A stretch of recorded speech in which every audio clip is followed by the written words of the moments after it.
Good morning friends, I am Rajendra Kumar from RK and Friends channel. This video is for my Union Bank friends who are appearing for examination on 24th. Friends, last time we have discussed about the benchmarks and now I would like to tell the exemptions for the benchmarks. There are some exemptions.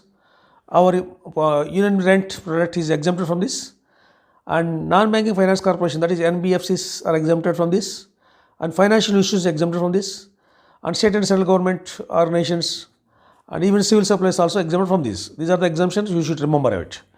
And then one small point I would like to tell about this one in IRR, internal rate of return. For the loans, for the term loans of more than 25 crores, we will consider the IRR. If the IRR is more than 3%, then our rate of interest will be MCLR plus 3%. This is only small bit. If it comes, it may be useful for you. Now I would like to just discuss about the working capital assessment. Before discussing about working capital assessment, I would like to tell about the balance sheet. Most of our friends generally think that this balance sheet is very difficult. My dear friends, balance sheet is not at all difficult. Balance sheet is not at all difficult. Just you think from the angle of the borrower, or you think you are a industrialist, you are a sole proprietor, or you are having a partnership firm. As if you think like that. You who wanted to establish one industry, then what you will do it? You bring some capital, whether you from yourself or some your friends, or you ask your mother, father, whatever it may be, you bring some capital, or partners, 4 or 5 partners, you bring it, or company, we will go for the equity. It may be many people, we may gather some capital. It will be called equity also. If it is company, it is equity also. Around 50 lakhs, let's think we have gathered 50 lakhs. We thought for the entire industry, we have made the project for land and building, machinery and other things, for working capital, it will be around 2 crores. What we have? 50 lakhs. Then what we need is another 150 lakhs. We have approached the bank. And we told, sir, around 100 lakhs we need for term loan, another 50 lakhs for the working capital loan. OCC or OD. This we told. Then what we will do? We will purchase land and building. We construct a small shed or whatever it may be for furniture making. Actually, I told you about the furniture industry. And then machinery, for making we have to purchase machinery. And everything is worth to manufacturing it. Then we will have the one shop, showroom or something else. There we will have some fixtures, furniture and fixtures, permanent fixtures, tables also, tables, chairs and all these things. And then working capital. Working capital means for raw material, we have to purchase raw material from somewhere else. And then we engage the labor and we will make these things, chairs and furniture. We will make it, sofas, chairs, and we will make it and we will sell it. Sometimes we sell for credit sales also. Like that we will just do it. Now I am telling you how we have to account these things. Now I am telling you, balance sheet will have 2 sides. One is asset side, another is liability side. Liability is always left side. Asset is always right side. Liabilities have 3 components. Whatever you have brought the capital, equity, that is the first component in the top of the left side. Second, the term liabilities. What are all the term liabilities? Term liabilities generally bank term loans. And third one is current liabilities. Current liabilities means OCC or OD. Sometimes we bring raw material on credit also.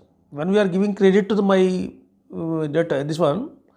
customers, I will also get my raw material or something on credit also. That is also, we call it sundry creditors. That will also come under current liabilities. Now I am not discussing about the sundry creditors, but I am telling about 3 components. If at all sundry creditors is there, that is also current liability. These 3 components you remember now. I am telling about a simple example, very simple example. I am not taking many items, I am taking only 3 items. One is capital, 50 lakhs I brought it. First I keep capital 50 lakhs. Second, term loan I have got from the bank, that is 100 lakhs. Second item. Third one is current liabilities 50 lakhs. I am not talking about sundry creditors and other things, whatever it may be, that is also comes under current liabilities. I am talking about only 3 components. 50, 100 and the current liabilities 50. That is 200 crores. In examinations, what they are giving you a problem saying that total liabilities are 200 crores, 200 lakhs, and current liabilities are 50 lakhs. Debt equity ratio is 2:1. They will ask what is the exact term liabilities, what are the net worth. They may ask simple net worth. Then you have to calculate. Total liabilities are 200 minus 50 current liabilities. Remaining are 150. 150 means 2:1. 150 divided by 2:1 means 3. Total is 3. Divided by 150 divided by 3. Each 50. 2 into 50, 100. Current liability, term liabilities are 100 lakhs. Net worth is 50 lakhs. This is very simple problem. They are asking like this only.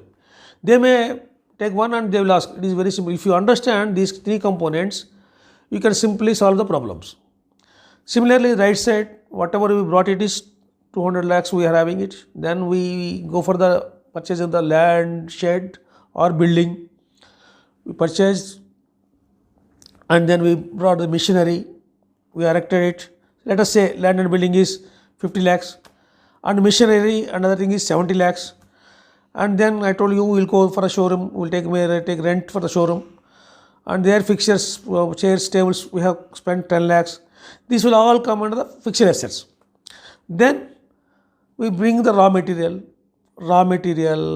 and then we will make it finishing, and sometimes while the process it, the stock will be, entire stock cannot be finished goods. People are continuously working. Some are the raw material, some are the semi-finished goods, some are the finished goods. These are all comes under current assets. And then whatever cash we are having, whatever bank balance we are having, that is also current asset. And after finishing everything is over, we will also sell it. We some sales on cash, some sales on credit. Whatever we sold on credit will be receivables or sundry debtors. These are all the current assets. You should remember these things: fixed assets and current assets. Then we say that I told you 50 lakhs we have spent for land and building. If you have the pen and paper, you can write also. And machinery around 70 lakhs and furniture 10 lakhs. Then remaining is 70 lakhs is my current assets. They may ask current ratio. Then my current assets is 70 and this side again come to this side. This side I told current liability is only 50 lakhs. 70 by 50. This is my 1.2 is current assets, 1 is current liabilities. This way we can calculate it. Once again I am telling friends, this is not much difficult to just see the balance sheet. You think from the side of your borrower or firm, then you will understand what is the capital, what is the long-term liabilities, what is the current liabilities, then what is the fixed assets, what is the current assets. It is very simple. Once you have this one in your brain, then you will understand. It is not a rocket science, you can simply understand about it. Then with reference to the working capital assessment method. Now the working capital assessment method, there are 4 methods are there. 4 methods you can remember it. One is turnover method. Second one is flexible bank finance method. Third one is cash budget method. Fourth one is net owned funds. Net owned fund method is generally we were using for the non-banking financial corporations. Now we actually RBI has withdrawn it. For non-bank financial corporation also we are calculating basing on the cash budget method. Now one by one let us go for it. This turnover method has been recommended by P.R. Naik committee. When I am telling about P.R. Naik committee, you should remember it. Because committees also, basing on committees also, there are several, around 20 committees are there. They are asking about at least 2 points. Which committee is right? Now you should remember for turnover method, P.R. Naik committees. Actually working capital is, what is exact working capital? For just to run the industry, we need working capital. Permanent assets are there, land and building is there, machinery is there, everything is there. Now we want raw material. Then for just making that labor we have to pay it, for current we have to pay it, and all these things. Then we will sell it. Sometimes cash, sometimes debts. I told you credit. Credit sales will come after 1 month or 2 months like this. Again, whatever working capital is there, suppose I told you about the 70 lakhs is the current assets. These 70 lakhs again, if it come back to me, it will take around 3 months. That is, sometimes it will be 3 months. This Naik committee, what P.R. Naik committee says, What PR Naik committee says, you should blindly fix working capital basing on the turnover. If 1 year projected turnover is, let me think again hypothetically, 5 crores, then make it is out of 5 crores, 25% is the working capital requirement. 25%. Simple. Out of this 25% working capital, 20% can be sanctioned by bank and 5% the borrower has to bring it. This is the very simple method. He made it. Don't calculate all these things. How much is the raw material, how much is the labor, how much is the current, all these things. Don't calculate all these things. Blindly follow it. Out of this 25% is the working capital. Whatever may be the 25% working capital. Out of the turnover, projected turnover.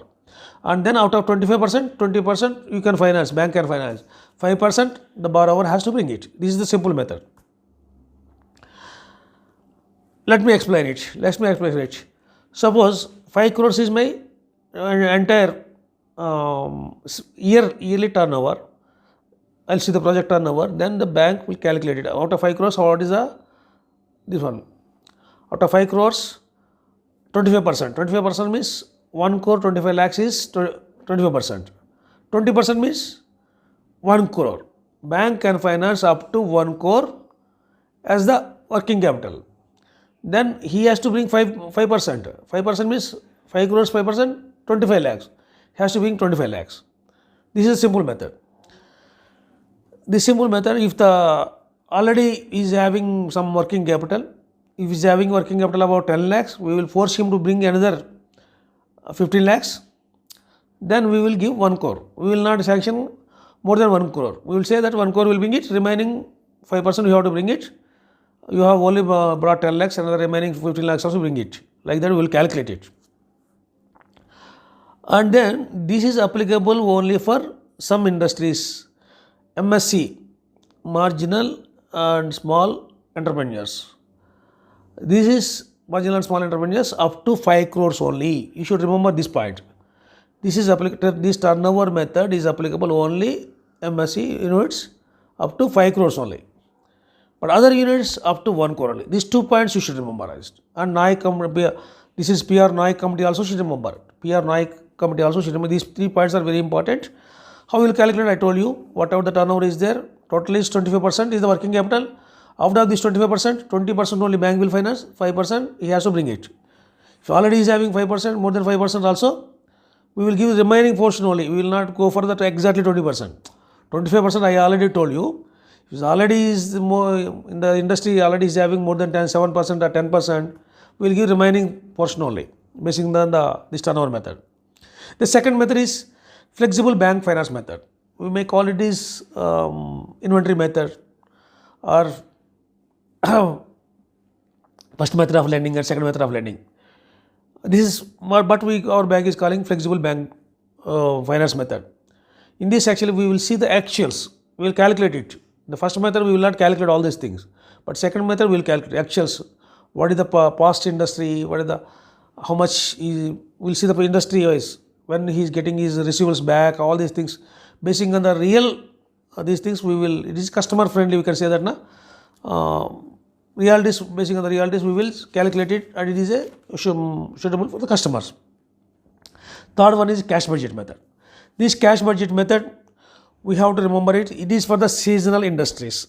Seasonal means generally we call it for the agriculture. All agriculture, whatever the industries is based on the agriculture products, it is seasonal only. Then software also we have to go for the cash budget method. And construction activity also we have to go for the cash budget method. And film industry also we have to go for it. And sugar industry and fertilizer industry also we have to go for cash budget method. I am reading once again. All the seasonal industries, software, construction and film industry and sugar and fertilizers. These are the important. These are cash budget. Actually we totally depend on the projected cash flow. How much cash flow we are getting it, basing on the projected cash flow only, we will go for the cash budget method. Third one I told you, net owned fund method is already withdrawn. Previously we were calculated for the NBFCs, now it is there, it is not there. This is working capital methods. I told you only 3 methods you should remember it. Fourth method is already withdrawn. Assessment working capital. Again, term loans. This is another point, simple point. The maximum period for the term loans. You may get one point, one question about it. You may get. Maximum period is 84 months for generally.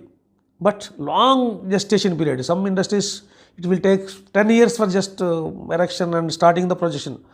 Date of commencement of business, it may take 5 years, 10 years like that. For those industries, maximum period is 180 months. Generally 84 months. The long gestation period industries and other things, 180 months is the maximum period. But it is, one exemption is there for housing finance. Housing finance, it go beyond 180 days, there is exemption for it. Then you have to remember another 2 important terminology, that is TEV study. Techno-economic viability study, TEV study, techno-economic viability study.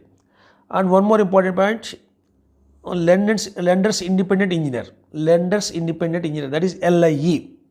Why I am clubbing these 2? The guidelines are same for the 2. That is why I am clubbing both the TEV and LIE. Actually, if the term loan is 25 crores and above, these 2 are required. We have to go for the LEV, TEV, techno-economic viability, and we have to go for LIE. Lenders independent engineer also we have to appoint. We will go for we have the parallel people for both the things, and we will give it to them. Techno-economic viability we want. Lenders independent engineer, actually he will supervise from the beginning onwards to ending, commencement of the business. One is 25 crores and above, another is if the project cost is 50 crores and above, even if our loan component is below 25 crores also, we will go for TEV study, we will appoint LIE. These 2 we should remember it. And then quasi-equity. Quasi-equity means, don't think this is something else actually. Actually, generally customers, they will give this much is the capital, firm capital, and they will sell. We will give loan to company. I told you, company is different, we are different. The partners will lend, yes, this much capital is required. But still, bank may ask you some more, or otherwise they wanted to bring some loan, some more funds. But they will not show as a capital, they will give loans. That we call unsecured loans. These unsecured loans, we call it as quasi-equity. Quasi-equity is nothing but unsecured loans by the promoters. Some 3-4 guidelines you have to remember it. Any interest should not be paid on these unsecured loans without the permission of the bank. Generally, we will not allow them to pay any interest on these unsecured loans. If at all they want to pay, they have to obtain permission from the bank. It is also only after payment of our bank's installment, interest and everything, we may allow it. And second thing is, these unsecured loans should not be withdrawn before completion of our loans, term loans and working capital loans. After clearing everything only, it should be paid. For that we will take undertaking letters or something else. This is quasi-equity. 2-3 points I told you, you should remember it. Then drawing power. Drawing power, one of the important component. 1 or 2 questions I am seeing every paper, 1 or 2 questions are coming. Drawing power is little bit confused. What is drawing power? Drawing power means it basing on the stock and receivables. These 2 are the important to see the drawing power. Stock and receivables, we will fix the margin on the stock, we will fix the margin on the debtors. Some debtors are receivables. If our limit is sanction for working capital is 1 crore, it is against the stock and receivables. Then we will see that what is the drawing power. We will take the stock statement. I think that is everybody knows about it. Stock statement, we will obtain it. But calculation of drawing power, we are not doing it. For the calculation of drawing power, you should remember these components. First, as he is having 1 crore stock, 1 crore worth of stock, 50 lakhs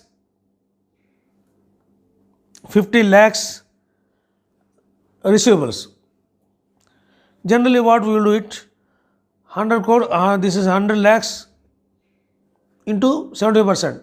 We will remove the 25% margin money and 75%. This is 75 lakhs. There we will take it. This sundry debtors generally 50% we generally give it. Sometimes 40% margin also we will give it. Let us think it is 50% margin and 25 lakhs. Out of 50, 25 lakhs. We will think 1,05,000 is, 100 crore is, 100 lakhs is DP. But it is wrong. I am telling my dear friends, if 100 lakhs is my stock, his stock, then we see whether any raw material, anything is purchased on credit. If credit is there, sundry creditors are there, we have to deduct it. If it is 100 lakhs is the stock, then some stock is purchased on credit. If say it is 20 lakhs, we have to deduct the 20 lakhs, that is only 80 lakhs. For this 80 lakhs, we have to calculate 70%. Then again it is coming only 60%.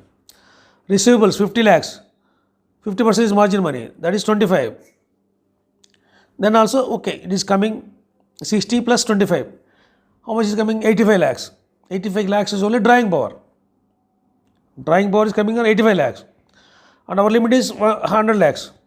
Then he can draw up to only 85 lakhs, not on the total limit. Then if suppose, let us think hypothetically, that is drawing power is 150 lakhs and limit is 100 lakhs. Can we go, because he is having 150 lakhs drawing power, can we go beyond our limit? No. Limit sanction is only 100 lakhs and drawing power should be restricted to 100 lakhs only. Even if the customer is having more stock, more receivables, we are not going to allow more than the limit. Similarly, you should remember one more important point is, for receivables we will take into the account only 90 days, below 90 days only. Receivables and debtors below 90 days only. If it is above 90 days we want to take it, we have to obtain from the higher authority. Up to 180 days we can just take permission from the higher authority. This we should remember for the calculation of DP. DP generally one question may come definitely, you should remember it. Either DP or limit, whichever is lower, we have to allow it. Either DP or limit. Now because DP is more, we cannot go for this one. They will generally give this calculation. And then we have to think about the valuation. For the valuation also, for existing units, if it is more than 5 crores, two valuers are required. Two independent valuers, that means two separate valuers or panel advocates, we have to obtain valuation from two people, two independent values. Always we have to take net realizable value, not market value, net realizable value. And one more important thing, generally we forget that, of course most of the managers know about it, but still, if suppose my registered value, today I have registered for the 50 lakhs, but the worth of the security is 200 lakhs. We have to take the 50 lakhs only, be up to 1 year. If we purchase it today, up to 1 year, we have to take the 50 lakhs only. It's natural that cost of the security is more than 50, it may be 200 lakhs also, but we will not take 200 lakhs up to 1 year. After 1 year, we can just take the realizable value. This we should remember it. Multiple banking is different and consortium is different. Consortium means as a group we will give it. Multiple banks individually, each bank they will finance it. Consortium means generally the joint documentation also will be there. We have, our bank has fixed some guidelines. Consortium advance, if we offer this much only, we will participate, otherwise we will not participate. What are those limits? That limits you should remember it. If any advance is below 250 crores, minimum 25 crores is offered to our bank, then only we will participate, we will finance. Otherwise, we are not going to finance. If it is 250 to 2000 crores, minimum 10% of the total limit. Okay, all the banks put together 2000 crores, minimum 10%. If you give to our bank, then only we will participate. If it is 2000 crores, 10% means 200 crores. If it is 1000 crores, 10% means 100 crores. If they give only for our our part, we will finance. Otherwise, we are not going to finance. If it is exceeding 2000 crores, then minimum 200 crores. If they give our share, we will finance. Otherwise, we are not going to finance. These three we have to remember is below 250 crores, 25 crores is the minimum, then only we will go. 250 to 2000 crores, minimum 10%. Above 2000 crores, minimum 200. These three you should remember it. If one point we should not miss about it. Another thing, important thing is validity of sanction letters. Once everything is sanctioned, then the validity, how many days is validity? It's only 3 months for working capital limits. 3 months only for working capital limits. OCC and ODA and all these things, up to 3 months only validity. Then term loan, it is 6 months only validity. Then it will expire. He has to avail within 3 months for working capital, he has to avail up to be within 6 months in term loan. With reference to review, okay, already existing loans, due date has come. After every year we have to renew this working capital limits. Due date has come. Then we can review it for 3 months once. Okay, he could not able to submit balance sheet again, but then again we can review for another 3 months. Maximum 6 months we can review it. Maximum 6 months, 2 times 6 months. We can review it, not beyond that. This is one of the important rule. If he is not able to submit the papers and other things, 180 days, up to 180 days, if we cannot review it, then the account will become NPA. With this, friends, I think just I would like to, because I don't want to tell all the things at a time. Dear friends, I would like to tell you people, the question paper will be always confusing. You please be careful about it. You read the entire paper. Last time I have seen one question is like that. The liquidity of the company is started with like that. For payment of term loan, installment and interest, which ratio is important? When we have seen the liquidity, then we will remember about current ratio only. Current ratio is the important for the liquidity. But actually the answer is DSCR, debt service coverage ratio. Debt service coverage ratio is used for our long term term loans. Term loans installment and interest should be covered. I think we have already discussed about it. That's in the benchmark. Debt service coverage ratio. You please see that. You have to read the entire question properly and you should understand, then only you go for the answer. With this, I wish you all the best.